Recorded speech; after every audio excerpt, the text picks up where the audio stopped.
High school के शिक्षकों को लेकर 2017 में लगभग 17,000 पदों पे बहाली ली गई थी और उसके बाद 2020 में डॉक्यूमेंट वेरिफिकेशन को लेकर जेएसएससी ने अपनी ओर से नोटिफिकेशन जारी किया था और उसके बाद कई लोगों की नियुक्ति भी हो गई थी, जिसके बाद बहुत सारे ऐसे अभ्यर्थी थे जिनका कहना था कि उनका डॉक्यूमेंट वेरिफिकेशन नहीं हो पाया क्योंकि उन्हें इस बात की जानकारी नहीं मिल पाई कि डॉक्यूमेंट वेरिफिकेशन के लिए आयोग की ओर से नोटिफिकेशन जारी किया गया है।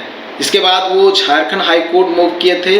सिंगल बेंच में मामले की सुनवाई हुई थी और सिंगल बेंच ने उनकी पिटीशन को खारिज कर दिया था। उसके बाद डिवीज़न बेंच में मामला गया था और वहाँ से भी खारिज हो गया था।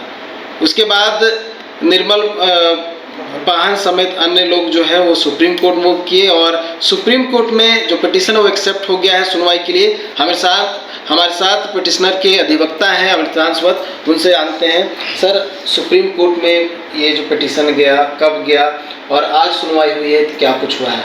पहली बात मैं क्लैरिफाई करना चाहूँगा, 2022 में नोटिफिकेशन निकाली गई थी, डॉक्यूमेंट वेरिफिकेशन के लिए बुलाया गया था जो अभ्यर्थी जोन ऑफ कंसिडरेशन में थे जेएसएससी के द्वारा, और किसी कारणवश क्योंकि वेबसाइट में ही इसकी अपलोड की गई थी और करीबन 10-12 दिनों के लिए उसके वेबसाइट से डिलीट हो गई थी। और इस कारण से क्या हुआ कि कई सारे अभ्यर्थी जो अन्य राज्य में रहते हैं या जहां इंटरनेट उपयोग करना मुश्किल होता है, वो उन अभ्यर्थियों ने उसे चेक नहीं कर पाया और उन्हें किसी तरह की जानकारी नहीं मिल पाई। कारणवश ये था कि एडवर्टीजमेंट 2017 से चल रहा था और बीच में माननीय सर्वोच्च न्यायालय ने और माननीय हाईकोर्ट ने और सर्वोच्च न्यायालय में बीच में स्टे लगाया था और अगस्त 2022 में फिर माननीय सर्वोच्च न्यायालय ने इसमें फाइनल वर्डिक्ट दिया था। बोला था कि स्टेट मेरिट लिस्ट बनाकर आप इसमें काउंसलिंग शुरू करिए, नियुक्ति प्रोसेस शुरू करिए। उसी के बाद ये डॉक्यूमेंट वेरिफिकेशन के लिए बुलाया गया था और ये लोग अभ्यर्थी लोग नहीं आ पाए। बाद में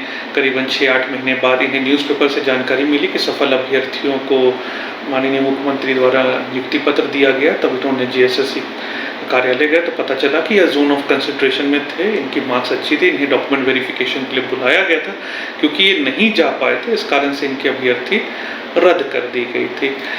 इसके बाद माननीय हाईकोर्ट में इन्होंने रिट याचिका दायर की थी और फिर अपील भी दायर की थी जिसे खारिज कर दिया था। उसके बाद उन्होंने माननीय सर्वोच्च न्यायालय में एसएलपी दायर की थी और एसएलपी में आज राज्य सरकार और जेएसएससी को नोटिस जारी किया गया है। ऐसे कितने अभ्यर्थी थे? अभी तो सुप्रीम कोर्ट में 48 अभ्यर्थी हैं हमारे साथ और ओवरऑल करीबन इसकी जानकारी जो मुझे मिली है सब्जेक्ट टू करेक्शन, ये करीबन 200 से 250 ऐसे अभ्यर्थी थे जिनकी डॉक्यूमेंट वेरिफिकेशन में नहीं अपीयर होने के कारण उनकी कैंडिडेचर रिजेक्ट कर दी गई थी। और जो जिन्हें ये इस बात की जानकारी मिली कि डॉक्यूमेंट वेरिफिकेशन होना है, क्या ये सिर्फ नोटिफिकेशन जो अपलोड किया गया था वेबसाइट पे उसके माध्यम से पता चला या फिर कोई और अन्य माध्यम? हमारा यही तथ्य था और हमने कोर्ट के सामने प्रस्तुत भी किया था कि इसी एडवर्टीजमेंट में कई सारे छात्रों को एसएमएस के द्वारा जानकारी दी गई थी, डाक के माध्यम से दी गई थी, ईमेल के माध्यम से दी गई थी और प्रार्थी को किसी तरह का माध्यम से नहीं नोटिफाई किया गया था। और इस बात को उन्होंने माननीय सर्वोच्च न्यायालय में कि सर्टेन सेट ऑफ कैंडिडेट्स को यदि कोई प्रिविलेज दिया गया है तो वो प्रिविलेज और वो ट्रीटमेंट प्रार्थी भी डिजर्व करते हैं। स्टेट की ओर से या जेएसएससी की ओर से भी कुछ बातें कही गई? नहीं, अभी सुप्रीम कोर्ट में नोटिस इशू किया गया। नेक्स्ट हियरिंग में उनके अधिवक्ता आएंगे, अपीयर करेंगे, अपनी बातें रखेंगे।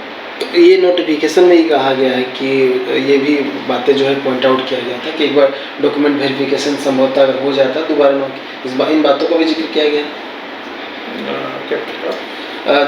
जो नोटिफिकेशन जारी किया गया था इसमें ये भी कहा गया था कि डॉक्यूमेंट वेरिफिकेशन एक बार हो जाता है दोबारा जो है उन्हें कंसिडर नहीं किया जाएगा। हाँ, जेएसएससी का हाईकोर्ट में यही दलील था कि एडवर्टीजमेंट में ये साफ लिखा हुआ है कि जो भी जानकारी एग्जामिनेशन रिलेटेड होगी वो इंटरनेट में ही, वेबसाइट में ही दी जाएगी।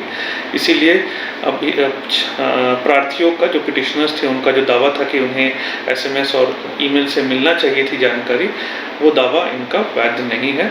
और जेएसएससी का यही बोलना था कि हम लोग जो भी नोटिफिकेशन जारी किए वो सही तौर पे किए हैं और दोबारा हम डॉक्यूमेंट वेरिफिकेशन इनका नहीं करेंगे क्योंकि इनकी अभ्यर्थी रद्द कर दी गई। आपको क्या उम्मीद लग रहा है कुछ, क्योंकि हाईकोर्ट में बहुत सारे आप लोगों ने कॉन्क्रीट पॉइंट्स जो है वो रखे होंगे?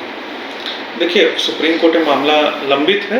सुप्रीम कोर्ट में सब लोग अपना पक्ष रखेंगे, जेएसएससी रखेगी, राज्य सरकार रखेगी और हम लोग भी अपना पक्ष रखेंगे। उसके बाद सुप्रीम कोर्ट अपना फैसला लेगा। चलिए, तो सुप्रीम कोर्ट अपना फैसला लेगा। देखने वाली बात हो क्या कुछ आधार रखे जाते हैं, जेएसएससी की ओर से क्या कुछ बातें कही जाती है, राज्य सरकार सुप्रीम कोर्ट में क्या कुछ पक्ष रखती है, देखने वाली बात होगी जब अगली सुनवाई होती है। और क्या जो पिटिशनर सुप्रीम कोर्ट मूव किए हैं, सुप्रीम कोर्ट से उन्हें कोई बड़ी राहत मिलेगी।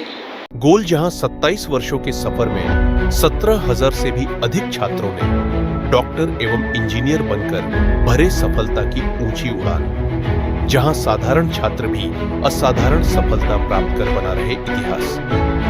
दूरदर्शी शिक्षाविद श्री विपिन सिंह के मार्गदर्शन में मेडिकल एवं इंजीनियरिंग के लाखों छात्रों के लिए आशा की किरण के रूप में gold result factory.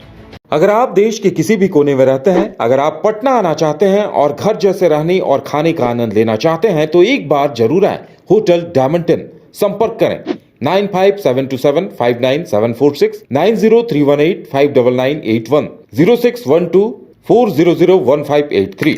Address opposite विद्या संस्कार स्कूल, रंजन पथ, गोला रोड, बेली रोड, पटना 801503।